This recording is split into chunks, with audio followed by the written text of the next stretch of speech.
Hi hello welcome to Pavan special. ఇవాళ ఇంకా story విందాం. అనగనగా ఒక ఊరిలో రైతు దంపతులు ఉండేవాళ్ళు. వారితో పాటు ఒక బాతు కూడా ఉండేది. రైతు దంపతులు చాలా పేదరికంలో జీవించేవాళ్ళు. అనుకోకుండా ఒకరోజు బాతు మెరిసే బంగారు గుడ్డుని పెట్టింది. అది చూసిన రైతు దంపతులు చాలా ఆశ్చర్యపోయారు. అసలు దాన్ని నమ్మలేకపోయారు. ఇలా ప్రతిరోజు బాతు ఒక బంగారు గుడ్డుని పెట్టేది.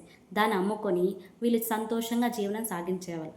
అనుకోకుండా ఒకరోజు రైతు భార్యకి ఒక కోరిక పుట్టింది. ఇలా ప్రతిరోజు ఒక గుడ్డే అయితే ఎప్పటికి గొప్పవాళ్ళం అవ్వగలం అనుకొని రైతుతో చెప్పి దీనిని కోసేద్దాము, దీని కడుపులో ఉన్న బంగారు గుడ్లను అమ్ముకొని ఒక్కసారిగా ధనవంతులైపోదాం అని రైతు భార్య చెప్పగానే రైతు వెంటనే దానిని కోసేసి విప్పు చూడగానే దాని కడుపులో ఒక్క బంగారు గుడ్డ లేదు. దీనివల్ల వాళ్ళ దురాశ వల్ల వాళ్ళ దుఃఖానికి కారణమైంది. ఎప్పుడూ కూడా ఉన్నదాంతో సంతృప్తి చెందాలే కానీ దురాశకు పోకూడదు. ఇలా దుఃఖానికి కారణమవుతుంది.